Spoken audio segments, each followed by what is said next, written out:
সবচেয়ে নিকৃষ্ট প্রাণী।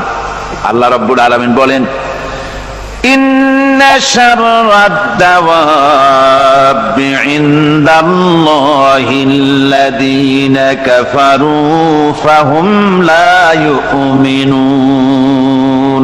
নিশ্চয়ই আল্লাহর জমিনে সব বিচরণশীল জীব যত আছে, আল্লাহ বলছেন আমার জমিনে বিচরণশীল জীব যত আছে তার মধ্যে সবচাইতে নিকৃষ্ট প্রাণী হলো যারা ঈমান আনে নাই, যারা বিশ্বাস করে না আমি আল্লাহকে, যারা পরকালকে বিশ্বাস করে নাই, যারা কোরআনকে বিশ্বাস করে নাই, যারা ইসলামকে বিশ্বাস করে নাই, পৃথিবীর মধ্যে তারা সবচাইতে নিকৃষ্টতম প্রাণী। আল্লাহ বলেন শুধু নিকৃষ্ট জনক নিকৃষ্ট প্রাণী বললেই সারে না, এরা হলো চতুষ্পদ জানোয়ারের মতো। কে বলতেছেন? আমি বলছি না, কিন্তু আল্লাহ পাক বলতেছেন চতুষ্পদ জানোয়ারের মতো কাফেরেরা। وَمَثَلُ الَّذِينَ كَفَرُوا كَمَثَلِ الَّذِي يَنْعِقُ بِمَا لَا يَسْمَعُ إِلَّا دُعَاءً وَنِدَاءً। এই কাফেরদের দৃষ্টান্ত হচ্ছে সেই রাখালের মতো, যে রাখাল তার পশুদেরকে ডাকে আর ওই পশুরা একটা ডাক শোনে মাত্র, কিন্তু কি যে বলে তা তো পশুতে বোঝেন। কথা বুঝতে পেরেছে? সুম্মুন বুকুমুন উমিয়ুন ফাহুম লা ইয়াকিলুন। এরা বোবা, এরা বধির, এরা অন্ধ, এ কারণেই কোনো কথা বোঝে না। এরা চতুষ্পদ জানোয়ারের চাইতেও নিকৃষ্ট। যাদেরকে আমি আল্লাহ বলেন, যাদেরকে আমি চোখ দিলাম, চোখ থাকতে হক দেখলো না, সব দেখলো। হক দেখে নাই চোখ দিয়া, এই চোখ দিয়া সব দেখলো। নারীর সৌন্দর্য উপভোগ করলো আর নারীর অঙ্গ প্রত্যঙ্গ নিয়ে নানা ধরনের গল্প লিখলো, কবিতা লিখলো, কিন্তু এই সৌন্দর্য যিনি দিলেন তারেও চিনল না। আছে না কত কবি আমাদের দেশে? আমার দেশের সেই কবি জাতীয় পুরস্কার পায় যে কবি নারীর বিশেষ বিশেষ অঙ্গ নিয়ে বেশি করে নির্লজ্জ কবিতা লিখতে পারে, ওই হলো সবচেয়ে বড় কবি।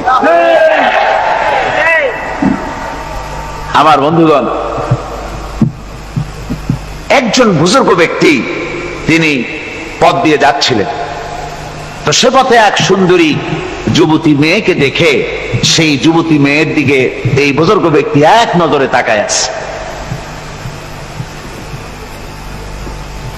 তখন এই ঘটনাটাকে কবি এভাবে লিখতেছেন সাজায়, একদা সুখদায়ক প্রমোদা বদন দর্শন করিব ঝরিল নয়ন, হেসে কহে সে রূপসী সবিস্ময় মন, কহ দেখি মহাশয় কহ কি কারণ, বিষয় বিরাগী তুমি ভুবনে প্রচার, কি হেতু জন্মিল তব মানস বিকার, সামান্য ললনা রূপ করি দর্শন, উচিত না হয় তব অশ্রু বরিশন।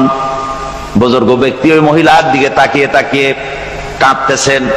সুন্দরী মহিলা বলেন, আল্লাহর বুজুর্গ বান্দা, আপনি এলাকার ভিতরে বুজুর্গ এবং পীর হিসাবে, বুজুর্গ ব্যক্তি হিসাবে আপনি বিখ্যাত। আজকে আমাকে এখানে দেখে আপনি আমার দিকে তাকায় আমার রূপ উপভোগ করতেছেন আর কাঁদতেছেন। আপনার মতো সংসার বিরাগী মানুষ আমার মতো একটা সুন্দরী মেয়েকে দেখে এভাবে কাঁদা ঠিক না। বুজুর্গ ব্যক্তি বলছেন,